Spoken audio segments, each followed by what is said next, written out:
I stare at the pink slip in my hands, the words, "Termination effective immediately," swimming before my eyes like cruel little fish. 10 years of dedication to the Riverside Public Library, reduced to a single sheet of paper and a box of personal belongings. "I'm sorry, Sarah," Director Thompson says, not meeting my eyes.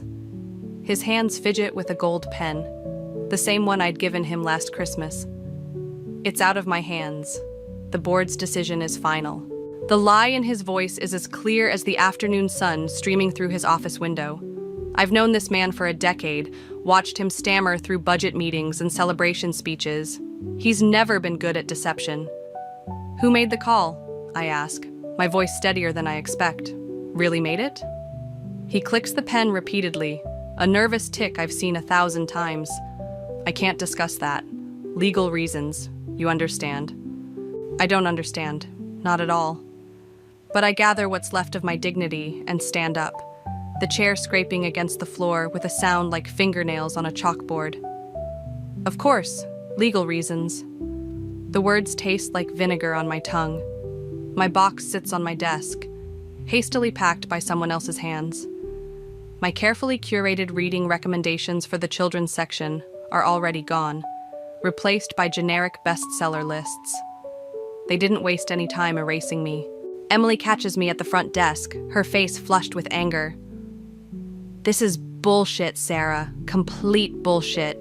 They can't just—" "They can," I cut her off, shifting the box in my arms. "They did. But your programs, the literacy initiative, someone else will handle it." The words come out sharper than intended, making Emily flinch.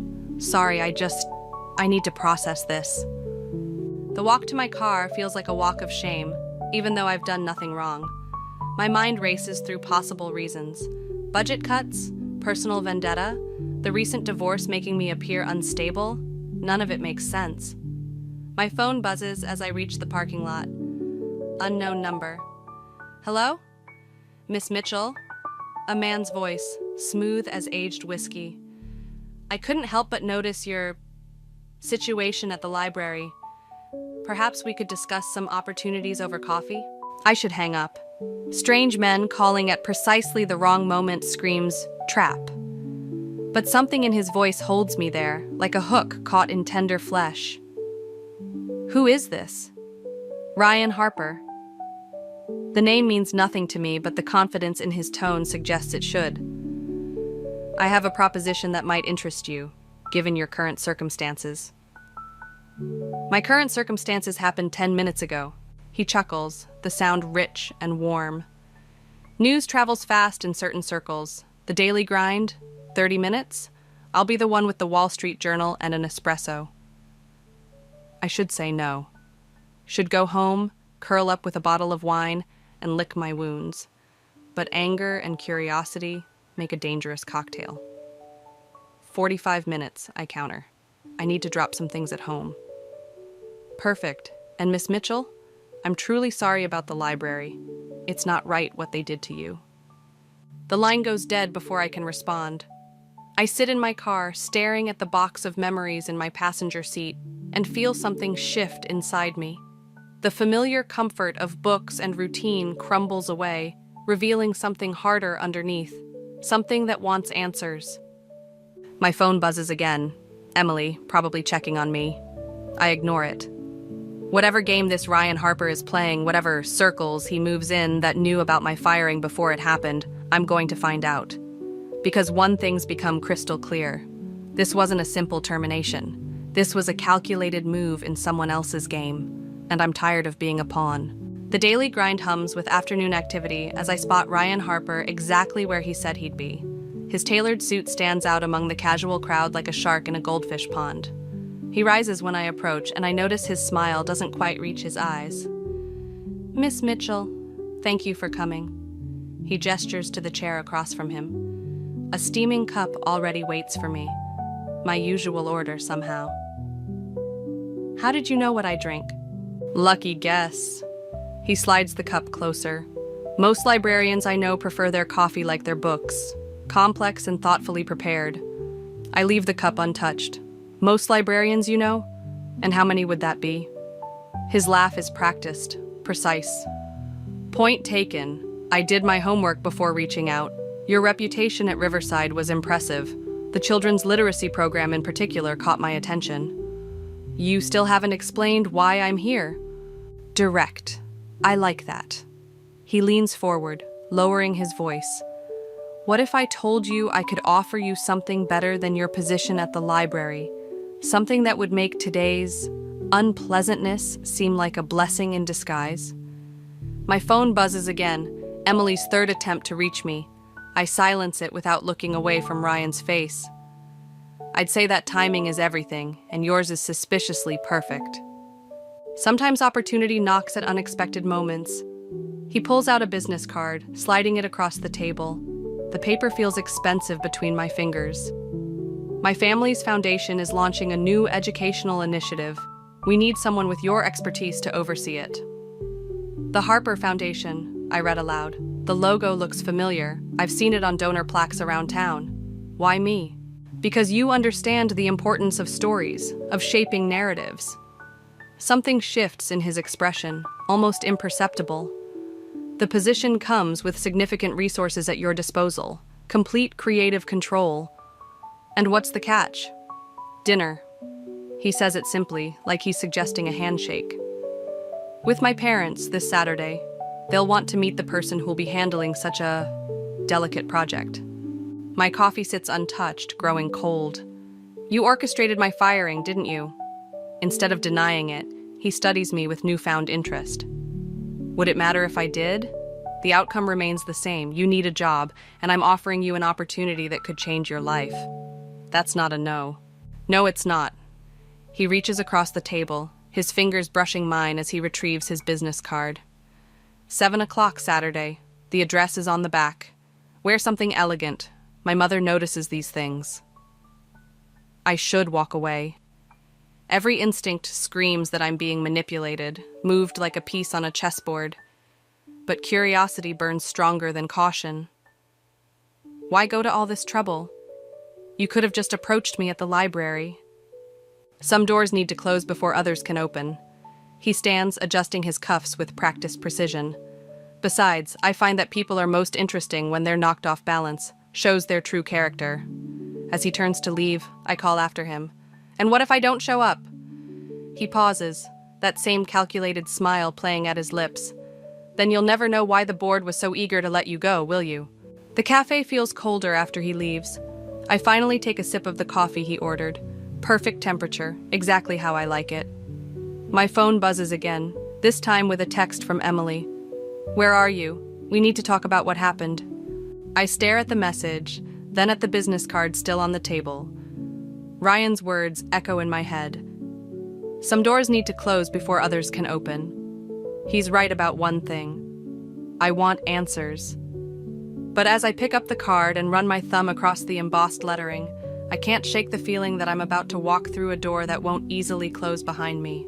Saturday's dinner invitation sits like a weight in my pocket, a ticket to either salvation or damnation.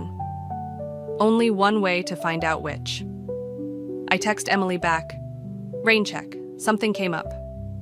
Then I add the Harper Foundation's address to my calendar, already wondering what elegant means to people who can orchestrate someone's firing with a snap of their fingers. Game on, Ryan Harper. Game on. The Harper Mansion looms before me like something out of a Gothic novel, all sharp angles and dark windows. Victoria Harper's smile is equally sharp as she opens the door, her pearl necklace catching the evening light. Sarah, darling, right on time. Her perfume wraps around me like expensive chains. Ryan speaks so highly of you. The foyer could swallow my entire apartment. Family portraits line the walls, generations of Harpers staring down with identical calculated smiles. Ryan appears at my elbow, his hand settling at the small of my back. Mother, you're hovering. Nonsense. I'm being welcoming. Victoria's eyes flick over my dress, the most expensive thing I own, and clearly not expensive enough. Daniel's in the study. Why don't you show Sarah around while I check on dinner? Ryan guides me through rooms that feel more like museum exhibits than living spaces. In the study, Daniel Harper barely looks up from his laptop.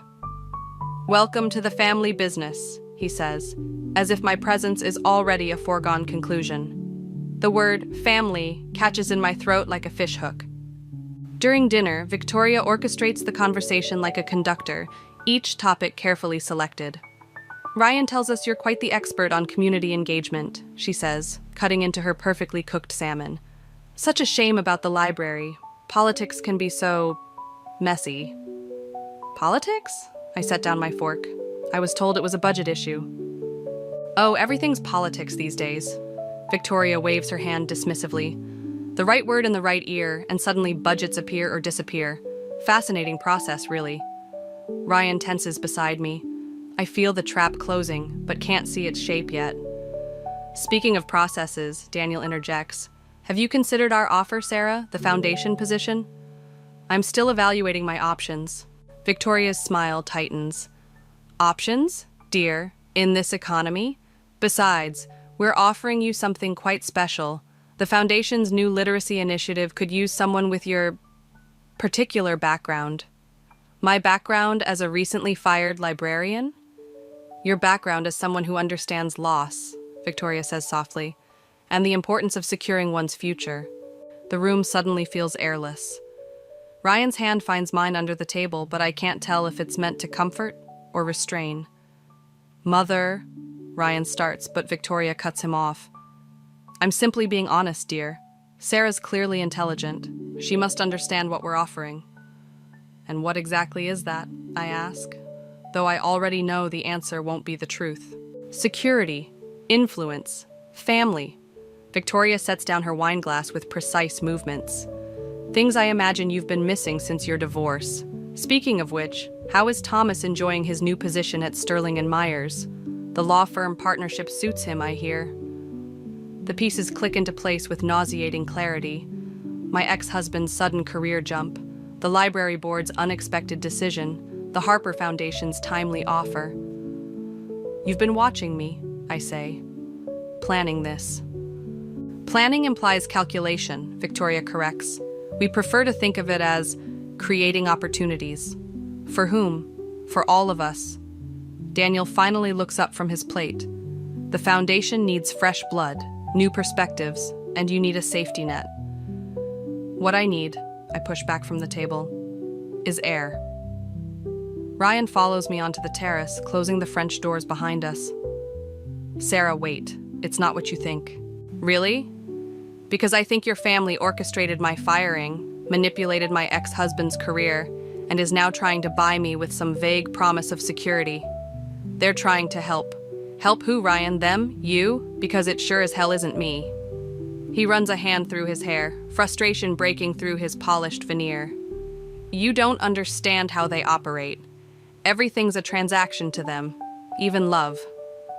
Is that what this is? Love? The question hangs between us like smoke.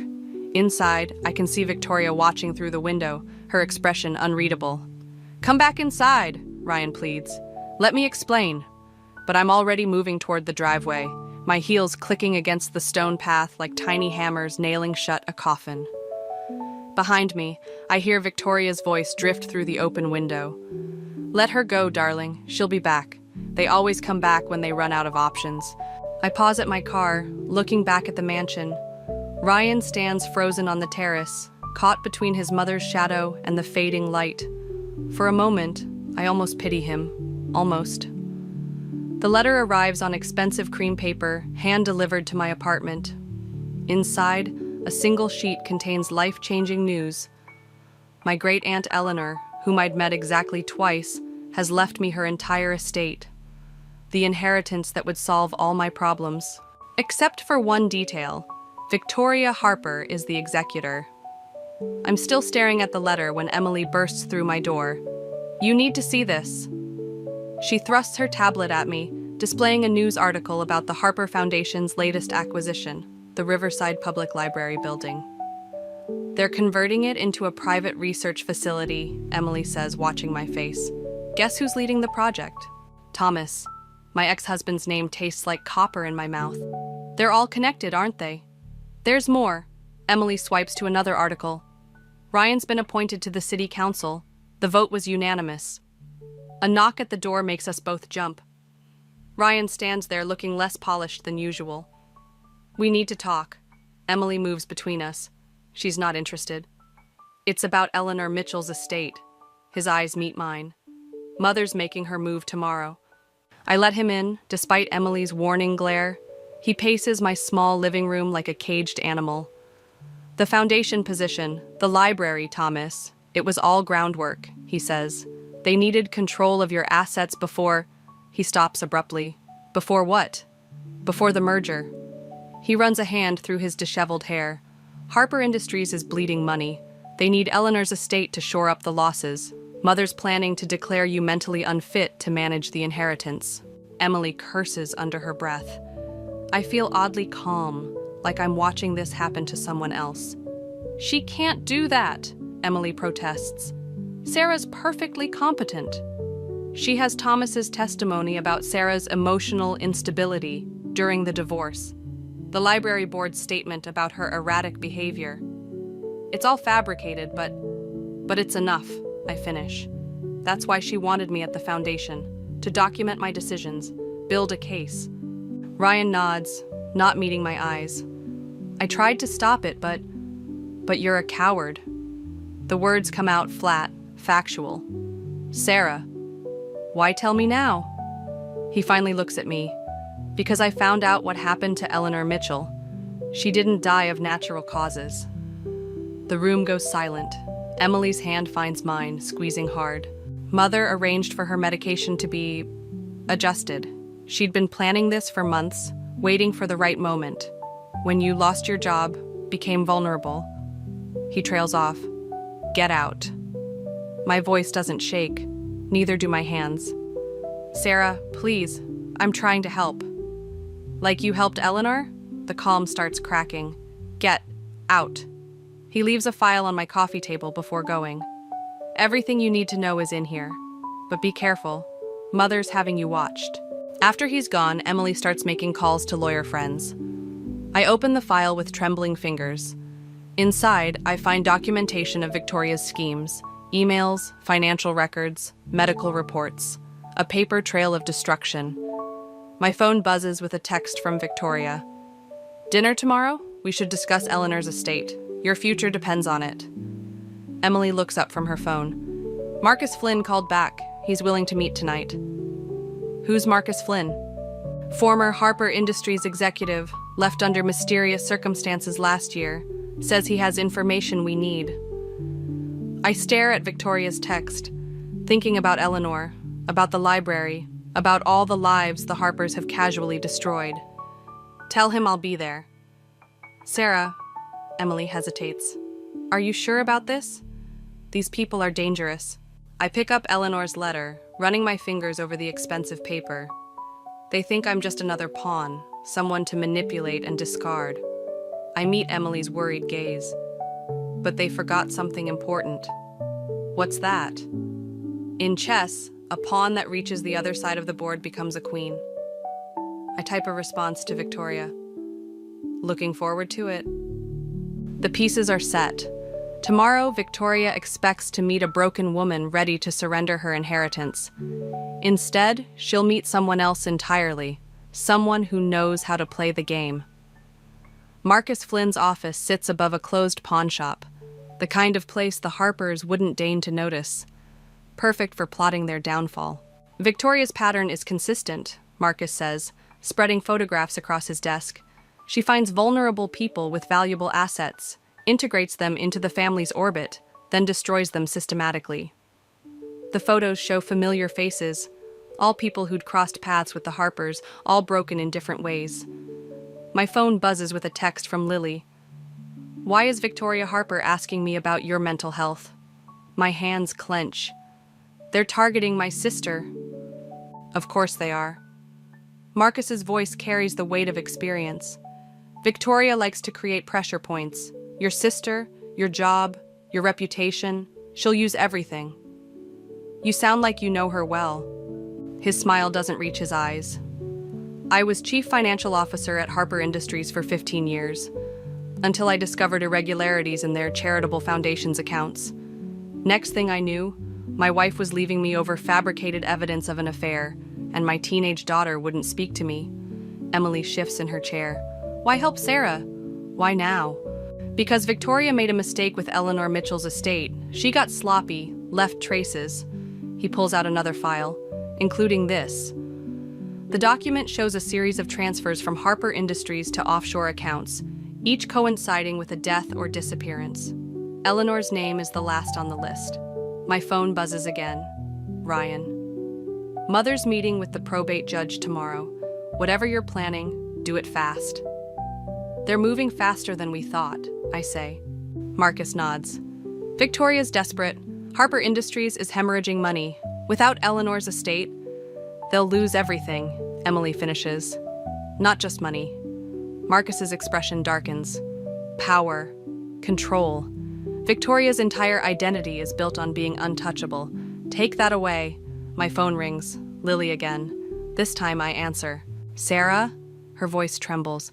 Victoria's here at my apartment. She says she's worried about you, that you're having some kind of breakdown. She brought papers for me to sign. Don't sign anything.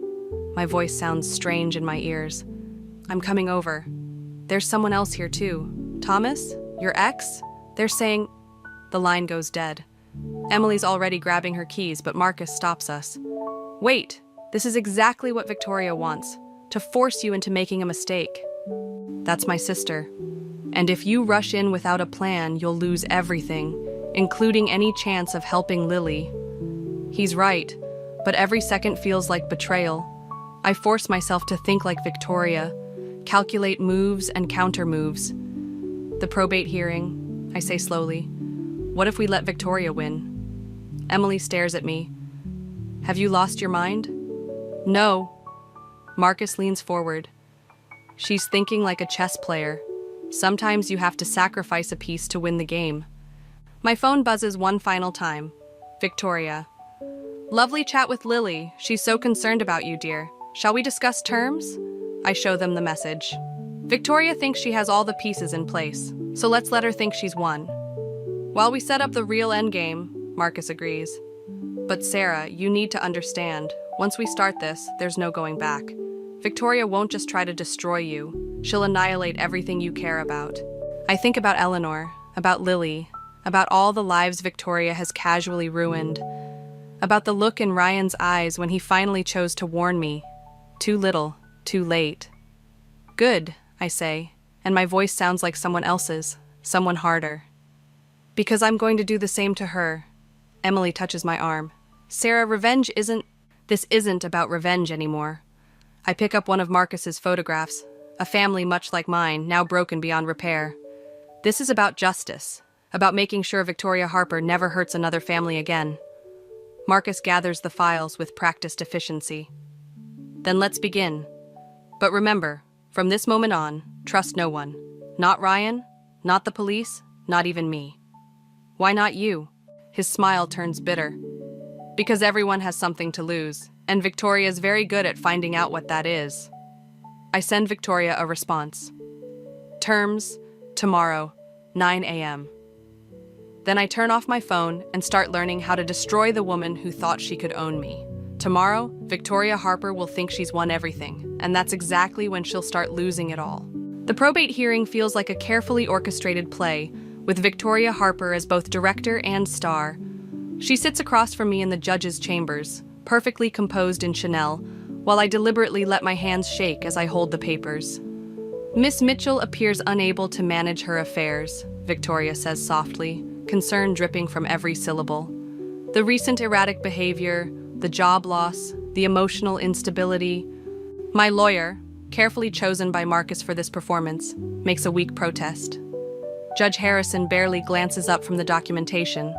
And you're willing to assume responsibility for the estate's management, Mrs. Harper? It's the least we can do for poor Eleanor's niece. I sign the papers with trembling fingers, playing my part. Victoria's smile widens fractionally, a predator's satisfaction at a clean kill. But as we leave the chambers, Emily rushes in, her face ashen. Sarah, it's Lily. She's in the hospital. The performance drops away like shattered glass. What? Apparent overdose, Emily says, watching Victoria from the corner of her eye. They found prescription medications. Victoria touches my arm, her grip steel beneath silk. My dear, this only proves we made the right decision. You need to focus on your sister now, not worry about managing an estate. I pull away, already running. Behind me, I hear Victoria's measured steps following at a careful distance, close enough to show concern, far enough to deny involvement. At the hospital, Thomas stands outside Lily's room, looking uncomfortable in his expensive suit. My ex-husband, now Victoria's puppet, blocking my path. You can't go in, he says. They're reviewing her psychiatric hold. Psychiatric hold? Given her state when they found her and the notes. What notes? He pulls out his phone, shows me texts supposedly from Lily about my unstable behavior, my paranoid accusations against the Harpers, my declining mental state, all perfectly crafted to support Victoria's narrative. You helped them do this, I realize. To my sister. Sarah, you need help. We're all worried. Ryan appears from around the corner, his face tight. Father's calling an emergency board meeting. They're announcing the merger tomorrow. Merger? The pieces click together with sickening clarity. You're selling Harper Industries. Restructuring, Ryan corrects, not meeting my eyes. Once Mother has control of Eleanor's estate, the company's debt disappears, I finish. And Lily? Was putting my sister in the hospital part of the restructuring plan? Victoria appears behind me, her voice carrying just far enough for nearby nurses to hear. Dear, you're getting agitated again. Perhaps you should let the doctors examine you while you're here? I feel the trap closing. The concerned family members, the documented instability, the convenient timing. One wrong move and I'll join Lily under psychiatric observation. My phone buzzes. Marcus, don't react. Everything's proceeding as planned. But the plan didn't account for Lily, for Victoria crossing this line. Ryan touches my arm. Sarah, please, just let us help. I jerk away, my voice rising deliberately. Help? Like you helped Eleanor? Victoria's mask slips for just a moment. Fear flickers behind her eyes. Security, Thomas calls right on cue. We need assistance here. As security approaches, I let them see exactly what Victoria wants them to see. An unstable woman having a breakdown. I struggle just enough to seem erratic but not dangerous. Take care of my sister, I tell Emily as they lead me away. Don't let them near her. Victoria watches from the doorway, victory written in every line of her perfect posture. She thinks she's won everything, the estate, the company, my freedom, my sister. She doesn't see Marcus in the parking lot, recording everything. Doesn't notice Emily slipping a nurse a thumb drive. Doesn't realize that sometimes, to win the game, you have to sacrifice your queen. In the security office, waiting for the psychiatric evaluation that Victoria undoubtedly arranged, I close my eyes and think of Eleanor, of Lily, of all the pieces Victoria moved so carefully into place. My phone buzzes one last time. Marcus. Files delivered. Tomorrow's board meeting will be interesting. I delete the message just as the doctor arrives, his clipboard already full of Victoria's carefully crafted concerns. Time to play my final role, the pawn who didn't realize she was about to become a queen. Tomorrow, Victoria Harper will learn that the game isn't over until the last piece falls, and I intend to make sure that piece is her. The Harper Industries boardroom buzzes with tension as Victoria takes her place at the head of the table. I watch through the security feed from Marcus's laptop, surrounded by federal agents in an unmarked van outside. The merger documentation is complete, Victoria announces to the board. With the Mitchell estate securing our position, the boardroom door swings open. Ryan walks in, followed by Emily and a stone-faced woman in a federal jacket. Actually, Mother, Ryan says, his voice steady, we should discuss the irregularities in the foundation's accounts first. Victoria's smile doesn't waver. This isn't the time. It's exactly the time. I step into the room, making Victoria freeze mid-sentence. Before we discuss my aunt's estate, let's talk about how she died. Security!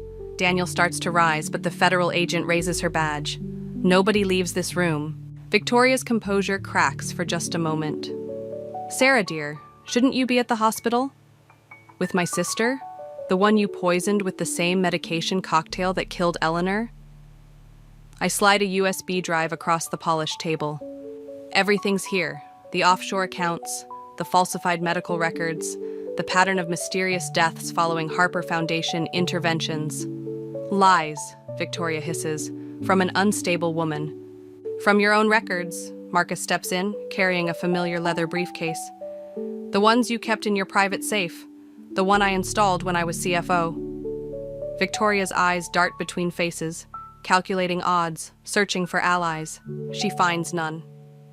Ryan, she tries, surely you don't believe. I found Eleanor's original medical records, Ryan cuts her off. The ones before you had them altered. I'm done protecting this family's secrets. Victoria laughs, the sound brittle as breaking glass. Protected? You've never protected anything, Ryan. You're weak, just like your father. I built this empire while he played golf and you chased pretty girls. I made us untouchable. You made us monsters, Ryan says quietly. Victoria stands, suddenly radiating fury. Everything I did for this family, for our legacy. You think you can destroy that with some paperwork? I own this town. One phone call. To whom? I ask. Judge Harrison? He's being questioned about Eleanor's probate hearing. Thomas? He's already cutting a deal to save himself. Your pet doctors? They're running scared. You stupid girl. Victoria's smile turns vicious. You think this is justice? Revenge? You're just like the others. Weak, sentimental, easily broken. I'll destroy you, just like I destroyed them. And when I'm done, no one will even remember your name. That's where you're wrong. I pull out my phone, press play. Victoria's own voice fills the room, confessing to Eleanor's murder in the hospital corridor. I don't care if people remember my name. I care that they'll never forget yours. The boardroom erupts into chaos. Federal agents pour in. Daniel crumples in his chair. Board members scramble to distance themselves. But Victoria stands perfectly still, staring at me with something like recognition. Well played, she says softly. I almost wish you were really my daughter-in-law. We could have been magnificent together. I prefer magnificent on my own. As they lead Victoria away, Ryan touches my arm. Sarah, Don't. I step back. You chose your side too late. What happens now? I look around the boardroom at the empire Victoria built through blood and manipulation. Now, I'm going to do what librarians do best, preserve history, make sure no one forgets what happened here. Marcus appears at my shoulder. The federal investigation will take months. They'll want your testimony. They'll have it after I check on my sister. I turn to leave, but Victoria's voice stops me at the door. You think this is over? That you've won? She laughs, the sound echoing off marble walls. Oh, my dear, you have no idea what you've started. I meet her eyes one last time. No, Victoria, this isn't about winning, it's about justice. The difference is what you never understood. The federal agents lead her away, but her laughter follows me down the corridor. I don't look back. I've seen enough of Victoria Harper's face to last a lifetime. Besides, I have a sister to visit, a foundation to rebuild, and a story to tell. And this time, I'll make sure it has the right ending. The old library building still smells like books, even as workers strip away the Harper Foundation logos. Lily sits beside me on the front steps, her recovery visible in the return of color to her cheeks. What will you call it? She asks, watching the new sign being installed. The Eleanor Mitchell Memorial Library and Community Center.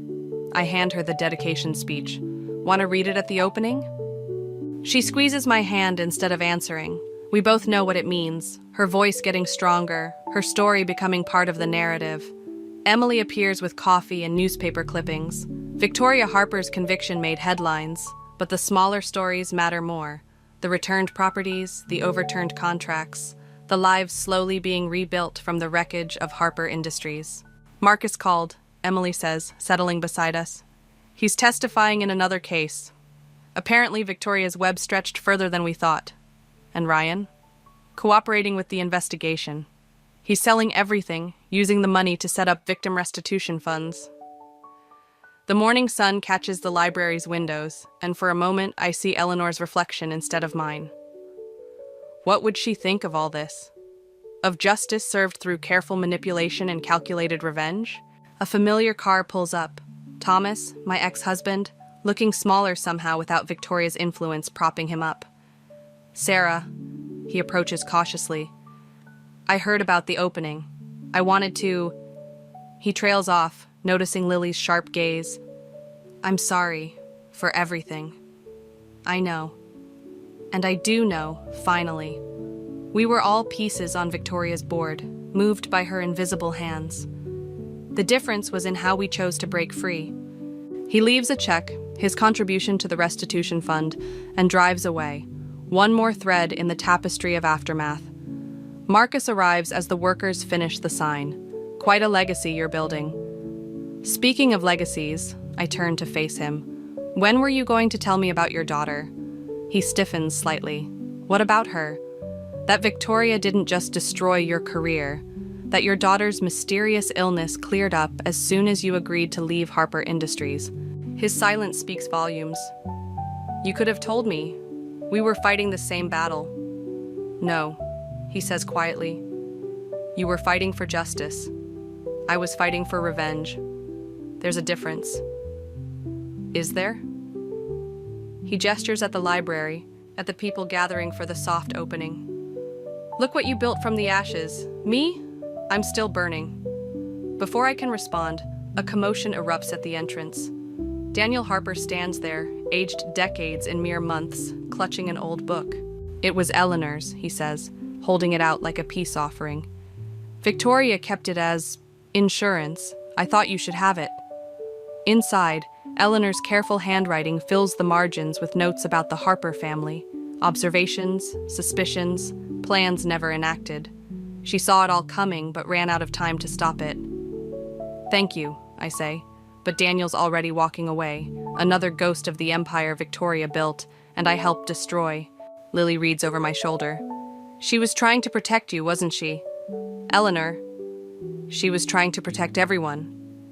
I close the book gently. Come on, let's go inside.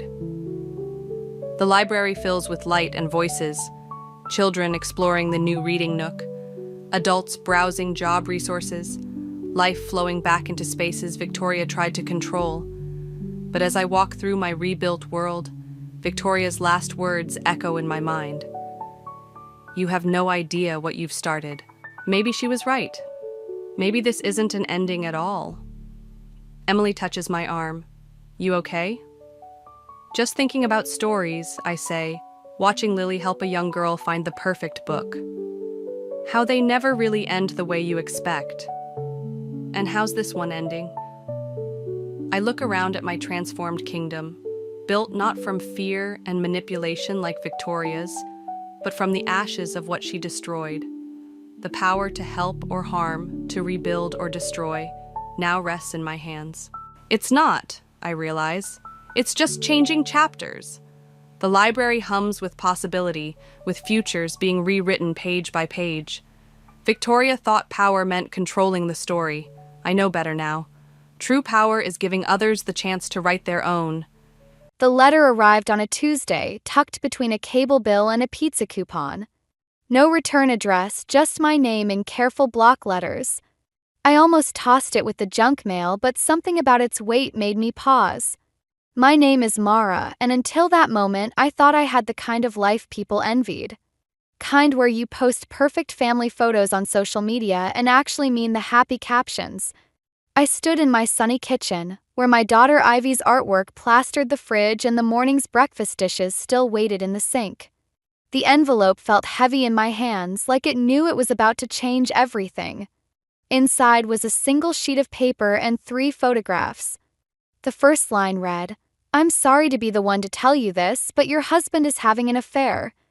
My hands started shaking so badly I had to set the letter down on the counter. The photos spilled out, Caleb, my husband of 8 years, with a woman I'd never seen before. They were leaving what looked like a hotel, his hand on the small of her back. In another, they were kissing outside a restaurant I recognized downtown. The third showed them sharing a booth at our favorite date night spot, their fingers intertwined across the table. Timestamp on the photos was from last week, when Caleb said he was working late on a big client project. I must have read the letter 10 times trying to make the words say something different. The anonymous writer claimed to be a concerned friend who'd witnessed their relationship developing over the past 6 months. 6 months. While I'd been teaching third graders and driving Ivy to ballet, my husband had been building a whole separate life. My phone buzzed, making me jump. A text from Caleb. Running late tonight? Don't wait up. I typed and deleted responses until my fingers hurt. Finally, I just wrote, "We need to talk when you get home." The hours crawled by. I picked up Ivy from my mom's house, helped her with homework, made dinner, and tucked her in, all while feeling like I was moving underwater. Every time I looked at her sweet face, so much like her father's, my chest ached. It was almost midnight when I heard Caleb's key in the lock. He tried to sneak in quietly, probably expecting me to be asleep. Instead, I was sitting at the kitchen table with the letter and photos laid out in front of me. "Hey," he said, freezing in the doorway. "What are you still doing up?" I pushed the photos across the table. "Who is she?" Color drained from his face. He opened his mouth, closed it, then slumped into the chair across from me. "Mara, I can explain." 6 months, Caleb? 6 months of lying to my face. "It's not what you think," he started, but I cut him off. "Really? Because I think you've been sleeping with another woman while I've been here, building a life with you, thinking we were happy." His eyes darted to the stairs, checking if Ivy might hear us. "Keep your voice down." That's what broke me. Him trying to manage how I expressed my own devastation. "You don't get to tell me how to react to this," I said, my voice sharp and quiet. "Who sent these?" "I don't know," he said, running his hands through his hair. "Look, her name is Sienna. Started as just, I don't know. But I want to fix this. We can fix this." I stared at him, this man I thought I knew better than anyone. "Fix what? The lying? The cheating? Or just the fact that you got caught?" He reached for my hand across the table. I pulled back like his touch might burn me. "I'll end it," he said. "I'll do whatever it takes. We have Ivy to think about." The mention of our daughter felt like a punch to the gut. "Don't you dare use her as a shield," I whispered. "Not after what you've done." I stood up, gathering the photos and letter. "I'm sleeping in the guest room tonight. Tomorrow, you can explain to our daughter why Daddy won't be living here anymore." As I walked away, he called after me, "Mara, please. I love you." I paused in the doorway, not turning around. "No," I said quietly. "I don't think you do." I didn't expect my mother to side with Caleb. That's what hurt the most, sitting in her pristine living room the next morning, watching her stir her tea with precise movements while telling me to think this through carefully. "Marriage takes work, Mara," she said, as if I'd complained about him leaving dishes in the sink. "Your father and I have been through rough patches too." "Did Dad sleep with his coworker for 6 months?" I asked, my voice sharper than I'd intended. "Did he take her to your anniversary dinner spot?" My mother's spoon clinked against her cup. "Don't be dramatic. Think about Ivy. Think about your position in the community. The Hargroves are important people and divorce is so messy. Of course she'd worry about appearances. Clara Eldridge, queen of the country club set, couldn't have her daughter causing a scandal." I stood up, my coffee untouched. "I need to pick up Ivy from school," I said, though it was only 10 in the morning. "Sit down," my mother said firmly. "Your father and I have discussed this, and we think you should consider marriage counseling before making any rash decisions." "You discussed my marriage with Dad?" The betrayal stung fresh. "When?" "Caleb called us this morning. He's devastated, sweetheart. He made a mistake, but he wants to make it right." My hands started shaking. "He called you before I could?" "He's trying to save your marriage," she said, like it was the most reasonable thing in the world. "He knows he messed up, but—" My phone buzzed. A text from Tess. "Why is your husband having lunch with some blonde at Cafe Luna? Want me to key his car?" I showed my mother the text. Still think he's devastated? Her face tightened.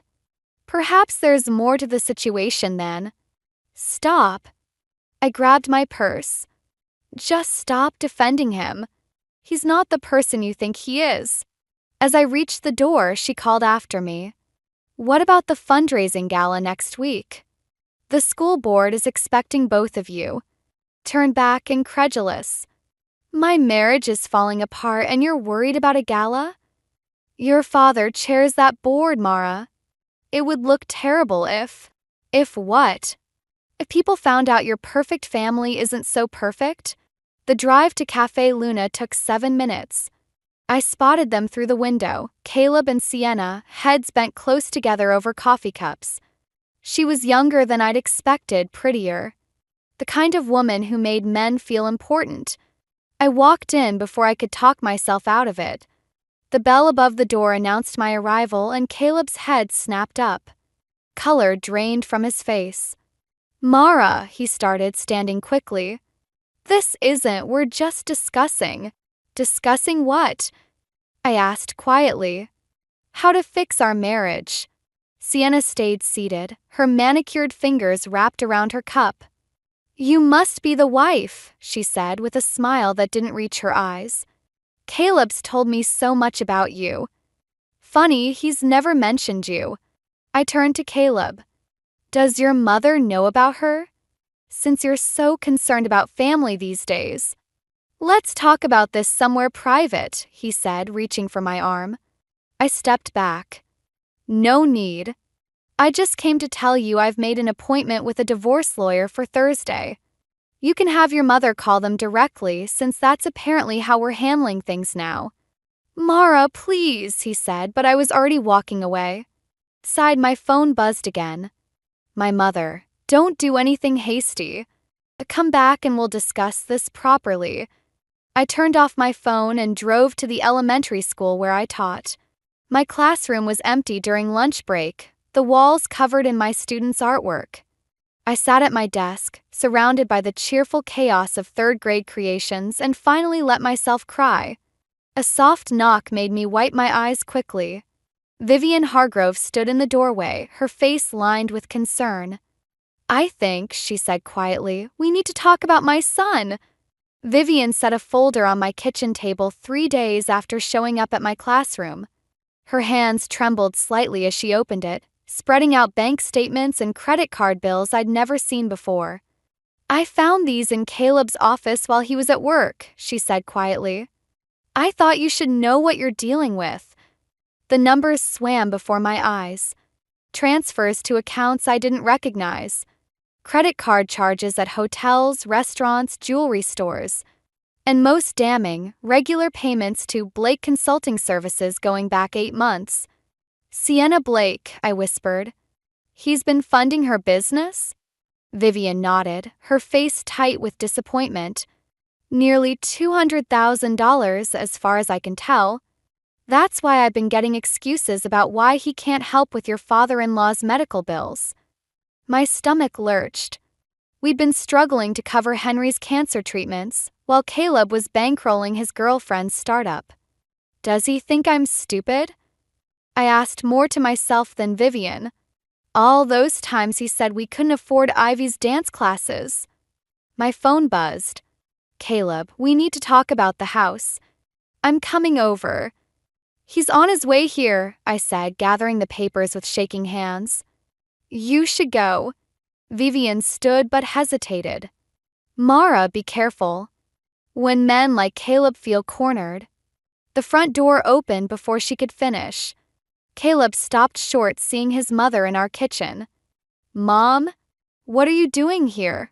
Leaving, she said coldly, squeezing my hand as she passed him.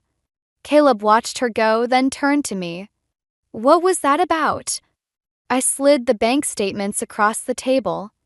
Want to explain Blake Consulting Services? Color drained from his face. You've been going through my private accounts? Private? We're married. Or did you forget that while spending our savings on your girlfriend?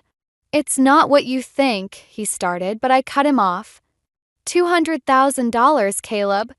while your father needs cancer treatments, while I'm working summer school to afford Ivy's activities. He ran his hands through his hair, a gesture I used to find endearing. Sienna's business is a solid investment. Once it takes off, investment. I laughed, the sound harsh even to my ears. Is that what you call stealing from your family? I didn't steal anything. That money was what? Yours? 'Cause last I checked, we both contributed to those accounts. For our future. For Ivy's future. He slumped into a chair. I'll pay it back. Sienna's company is about to land a major contract. Stop. I pressed my palms flat against the table to keep them from shaking. Just stop lying. For once in your life, tell the truth. Something shifted in his expression. The truth? Fine. Truth is I was suffocating here, playing the perfect husband in your perfect little world. Sienna sees me for who I really am. And who is that? A thief? A liar? Someone who wants more than PDA meetings and dance recitals. He slammed his hand on the table, making me flinch. Someone who deserves. Deserves what? I asked quietly. To destroy your family? To steal from your dying father? Heavy footsteps on the stairs made us both freeze. Ivy stood in the doorway, clutching her stuffed rabbit. Why are you fighting? She asked in a small voice. Caleb's face softened. Princess, we're just. Go back upstairs, sweetie, I said firmly. Daddy's leaving. No, I'm not, Caleb said, standing. This is my house too. I pulled out my phone. Leave now or I call the police and show them these bank statements. Your choice. He stared at me for a long moment, then grabbed his keys.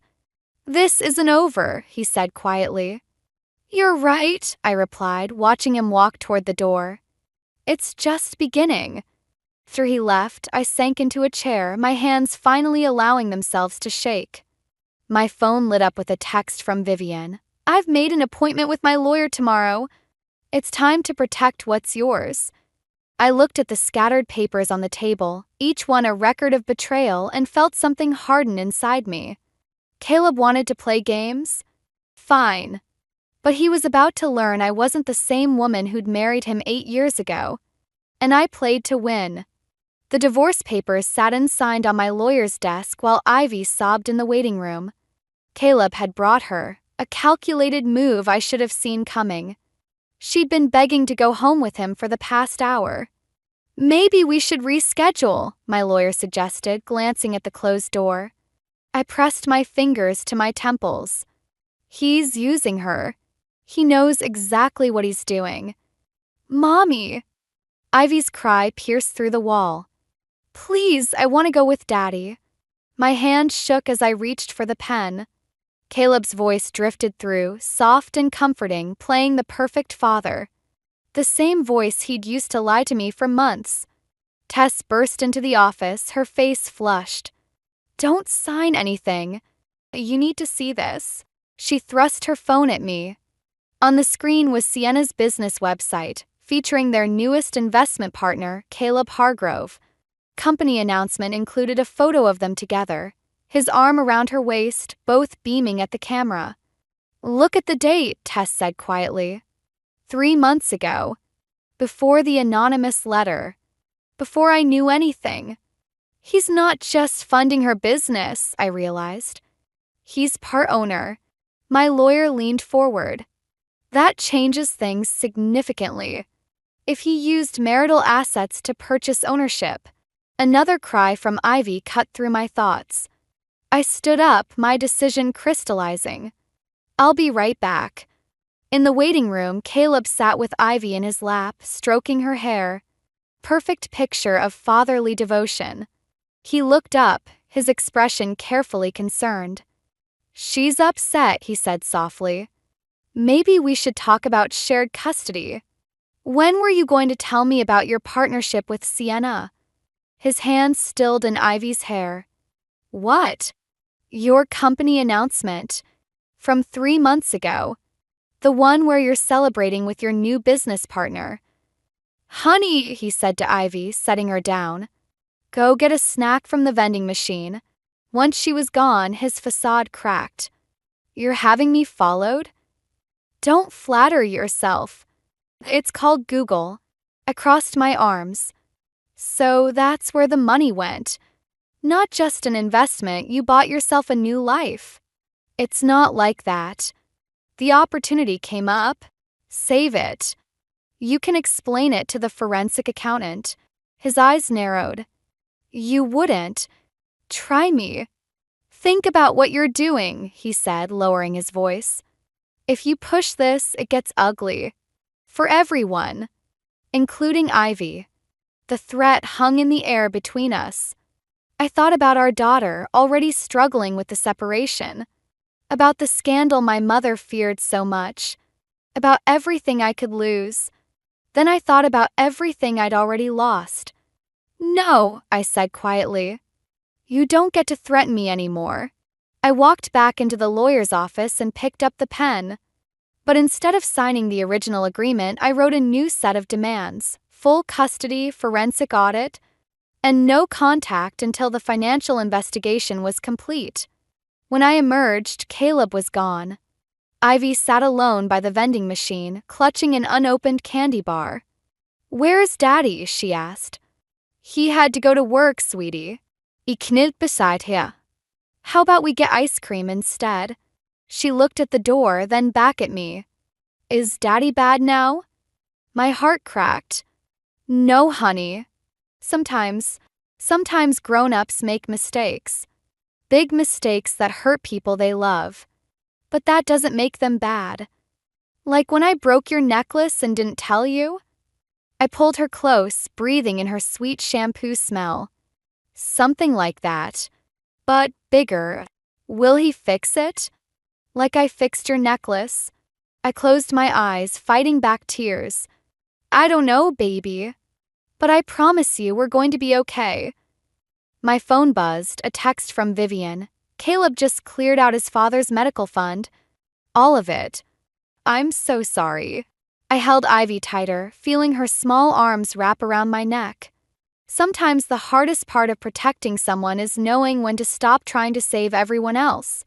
The first time I saw Elliot Jennings, he was arguing with the school secretary about paint colors. I'd stayed late to grade papers, and his voice carried down the empty hallway, calm but firm, insisting that beige wasn't an acceptable choice for the new library walls. Children need color, he said. They need life. I hadn't meant to stop and listen, but something in his voice made me pause. Maybe it was the passion about something as simple as paint colors, or maybe it was just that I hadn't heard a man speak without manipulation in months. Miss Eldridge. The secretary spotted me. You're on the renovation committee. What do you think about the library colors?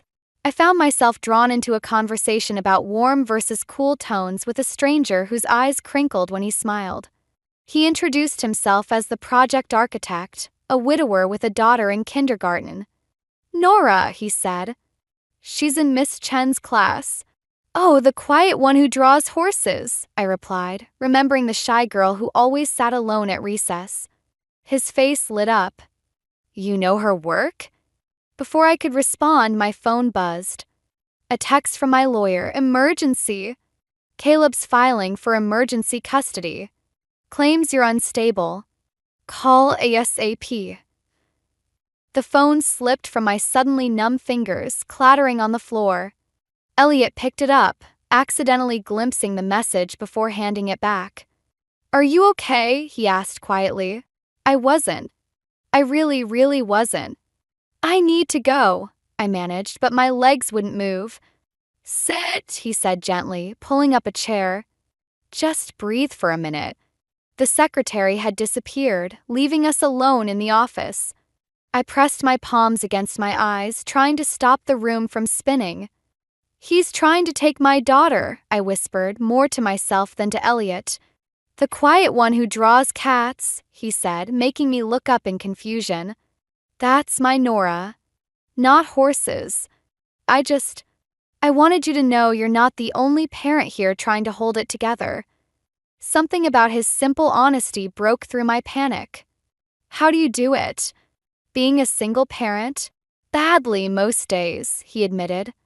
But we survive. Sometimes that's enough. My phone buzzed again, Tess this time. Don't panic. I've got dirt on Caleb that'll shut this down. Meet me at Joe's in 20. I stood up, steadier now. Thank you. For the paint colors and everything else. Anytime, he said, then added, for what it's worth, I think forest green would be perfect for the library. Deep but full of life. At Joe's diner, Tess was waiting with a manila envelope and a grim expression. You're not going to like this, she said, sliding it across the table. Inside were photos of Caleb and Sienna at a jewelry store, examining engagement rings. Timestamp was from yesterday. There's more, Tess said quietly. The company they started? It's failing. They've been taking out massive loans, using your house as collateral. My house, the one I'd bought before we were married, that he'd insisted we refinance together last year. He's going to lose everything, Tess continued. The custody filing? It's a leverage play. He needs your assets to keep his new life afloat. I stared at the photos, at Caleb's smile as he pointed to different rings. The same smile he'd had when he proposed to me when we bought our house when Ivy was born. My phone lit up with a text from Elliot. Library committee meeting tomorrow. I could use an ally in the war against beige. Something shifted inside me like a key turning in a lock. I looked at Tess. I need you to help me do something, I said. Something that might be terrible but necessary. She reached across the table, squeezing my hand. Whatever you need. I need to destroy him, I said quietly. Not for revenge. For survival. Tess nodded, understanding darkening her eyes. Where do we start? I pulled out my phone, typing a response to Elliot. Count me in! Some battles are worth fighting. And some, I was learning, were worth winning at any cost. The forensic accountant's report landed on my kitchen table the same morning Ivy announced she wanted to live with her father. 2 bombs, minutes apart, leaving nothing but silence and debris. He said I can have a puppy, Ivy said, pushing her cereal around the bowl. And Sienna makes really good pancakes. I stared at the report summary page. Systematic fraud, embezzlement, forged signatures. The numbers blurred as Ivy continued talking about her weekend at Caleb's new house. And they're getting married next month. Sienna wants me to be the flower girl. The spoon clattered from my hand. What? Don't be mad, Ivy pleaded. Daddy said you'd be mad, but when did he tell you this? Yesterday, after he picked me up from school. My head snapped up. He what? He said you knew, Ivy's voice got smaller. Did you not know? I grabbed my phone, dialing the school.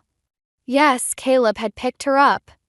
Yes, he'd shown proper documentation, the emergency custody filing I'd been fighting. The one my lawyer assured me wouldn't hold up. The one that apparently already had.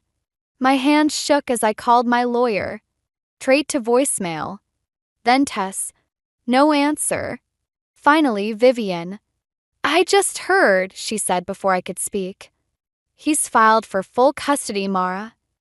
He's claiming you're emotionally unstable and financially irresponsible. I looked at the forensic report again. But the proof is inadmissible. The records were obtained without proper authorization. All those careful plans, all that evidence, worthless. Because I'd tried to play by rules while Caleb rewrote them. Mommy. Ivy's voice wavered. Are you crying? I touched my cheek, surprised to find it wet. No, baby. Just tired. My phone buzzed. Elliot, heard about court filing. Need anything? Before I could respond, another text came through. From Sienna, let's talk. For Ivy's sake. Can I go to my room? Ivy asked. Daddy said I should pack some stuff. Something inside me cracked. No, honey. "You're not going anywhere." But even as I said it, I knew it wasn't true. Caleb had planned this perfectly, the custody filing, the wedding announcement, using our daughter as both shield and weapon. I texted Sienna back. "Where?" She suggested the cafe where I'd first confronted them. Of course she did. "I need to run an errand," I told Ivy. "Want to visit Grandma Clara?" My mother answered the door with that look, the one that said she'd already heard. "Really, Mara? Making that poor child choose sides?" "Not now," I said, pushing past her. "Just watch her for an hour." Sienna was already waiting, an engagement ring glittering on her finger. My ring. The one Caleb had given me 8 years ago. "Before you say anything," she started, "this isn't what you think." "Really?" "Because I think you're wearing my life like a costume." She twisted the ring. "Caleb's changed. The business problems, they've made him realize that he needs my assets to stay afloat." I slid the forensic report across the table. "Or that marrying you before the fraud charges hit will make it harder to trace?" Her face paled slightly. "You don't understand." "I understand perfectly. You're not the first young, ambitious woman he's convinced to trust him. Just the latest." "What are you talking about?" I pulled out my phone, showing her an old news article about another failed business. Another female partner left holding the bag. "He'll do it again," I said quietly. "And when he does, you won't have my daughter as leverage." She stared at the article, then at me. "Why are you showing me this?" "Because you're not my enemy," I replied, standing. "You're just the next me." Walking out, I texted Elliot. "Actually, yes. I need help burning everything down." His response came immediately. "Library committee meets in 10. We can start with beige." I smiled for the first time that day. Sometimes the only way forward is through the flames. Sienna called me at midnight, her voice shaking. "He's gone. With everything." I sat up in bed, already reaching for my shoes. "What do you mean, everything?" "The company accounts, the wedding fund, my savings." She choked back a sob. "He even took my grandmother's jewelry. Said he was having it cleaned for the wedding." A bitter laugh escaped me. "Let me guess, right after you added him to your accounts?" "How did you know?" "Because that's what he does." I grabbed my keys. "Where are you?" "At the house." "Your old house." "He gave me the keys last week, said we'd move in after." She stopped. "There's something else. Something worse." I was already in my car. "What?" "He took Ivy." The world tilted sideways. "What do you mean, he took Ivy?" "She's at his apartment." "No," Sienna whispered. "He picked her up hours ago, said they were going on a surprise trip." I thought he'd told you." I hung up, dialing Vivian's number with trembling fingers. She answered on the first ring. "I just got a call from Henry's care facility," she said before I could speak. "Caleb cleared out his medical fund. All of it. They're threatening to discharge him. He has Ivy." Silence. Then, "I'm calling the police." "No," I said sharply. "He'll disappear completely if we do that." "I know where he's going." "The lake house. Where we'd spent our honeymoon, where he'd always talked about retiring. Where he kept his emergency cash and spare passport." Called Elliot next. "I need your help." "But it's dangerous." "I'll meet you there," he said without hesitation. "Text me the address." The lake house was dark when I arrived, but Caleb's car sat in the driveway. Elliot pulled up minutes later, killing his headlights. "Stay here," I told him. "If anything happens." He grabbed my hand. "Nothing's going to happen." But I called Tess anyway. "She's bringing the police in 15 minutes. Inside, I found them in the master bedroom. Ivy asleep on the bed, Caleb sitting beside her with a packed suitcase at his feet. "I wondered who would figure it out first," he said quietly. "You or Sienna." "Why?" My voice cracked. Why take everything from everyone who loved you? Because it was never enough. He stood, moving between me and Ivy. Their love, your love, it all came with expectations. Be successful, be stable, be perfect. So you decided to be a thief instead? I decided to be free. He reached for Ivy. And she deserves that too. Freedom from all these expectations. Don't touch her. I stepped forward. You want to run? Fine. But you leave her out of this. She's my daughter too. No, I said quietly. She's your shield. Just like I was. Just like Sienna. Just like every person you've used to hide from your own failures. His face twisted. You don't understand. I understand perfectly. I pulled out my phone, showing him the screen. And so does the SEC. Tess works for them now, did you know that? Has for years. She's been building a case since the first time you forged my signature. Color drained from his face. You're lying. Check your accounts. The ones you thought were secret. They're already frozen. He lunged for his suitcase, but I was faster. Spilled open, spilling cash and jewelry across the floor. Ivy stirred. Mommy? Daddy? It's okay, baby, I said, not taking my eyes off Caleb. We're just talking. About my surprise trip? Caleb's shoulders slumped. Side, I heard car doors closing. No trip tonight, sweetheart, I said. But I promise tomorrow we'll do something special. Just us. And Daddy? I watched as red and blue lights began flashing through the windows. Daddy has his own trip to take. Caleb didn't resist when the officers entered.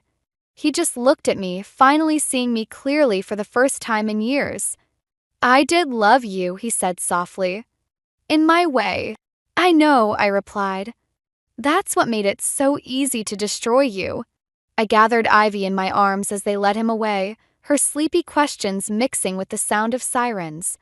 Sighed, Elliot waited with Nora in the car, ready to take us home. Sometimes the best revenge isn't about destroying someone. It's about surviving them.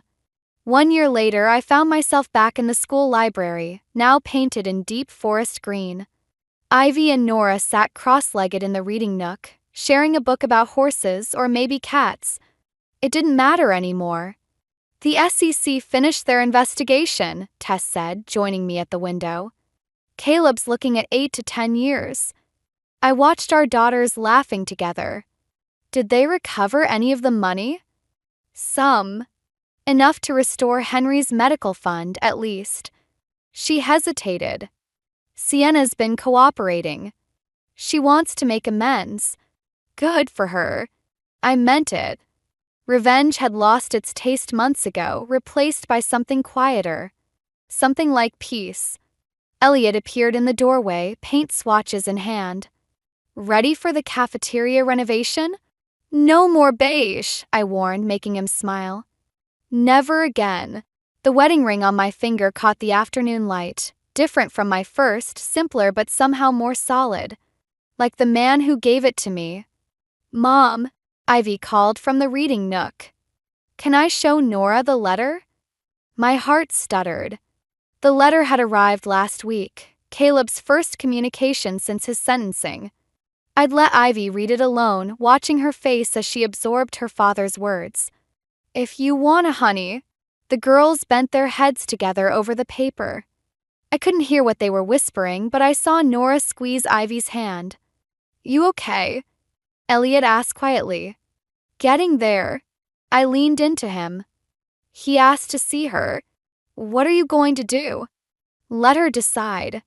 When she's ready. My mother hadn't understood that choice. He's still her father, she'd argued. But she hadn't seen Ivy's face that night at the lake house, or the weeks of nightmares that followed. Some wounds need time before you can even think about healing. Miss Eldridge! A small voice interrupted my thoughts. One of my students stood clutching a familiar-looking envelope. This was in the library drop box. My hands trembled as I opened it. Inside was a check, a large one, and a note in Sienna's handwriting for Ivy's college fund. I'm sorry. Karma's funny sometimes, Tess mused, reading over my shoulder. Not karma, I corrected. Choice. We all made choices. Vivian visited sometimes, bringing photos and stories from Caleb's childhood. Not to excuse, but to understand. To help Ivy understand. She'd chosen family over loyalty to her son's actions. Even my mother had chosen, finally, to see beyond appearances. She'd been the one to suggest therapy for Ivy to help her process everything. Mom, Ivy appeared at my side. Can we get ice cream?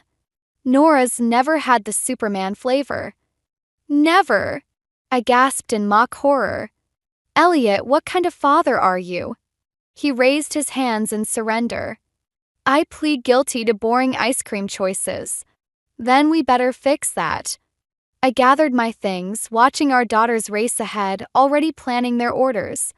You know, Tess said thoughtfully, revenge stories usually end with someone destroyed. But this isn't about destruction anymore, I finished. It's about reconstruction. Sighed, Ivy and Nora waited by the car, giggling about something only they understood. Elliot's hand found mine, steady and warm. Ready, he asked. I thought about the letter in Ivy's backpack, the check in my purse, the paint swatches for next week's renovation. About all the ways life moves forward, even when you think it's stuck in the past. Almost, I said, pulling out my phone. I had one last text to send to Sienna. Thank you for choosing differently. Then I put the phone away and joined my family. Some stories don't end with a bang or even a whimper. They end with Superman ice cream and green library walls and the quiet understanding that healing isn't a destination but a journey. And sometimes, if you're lucky, you find people to share that journey with you.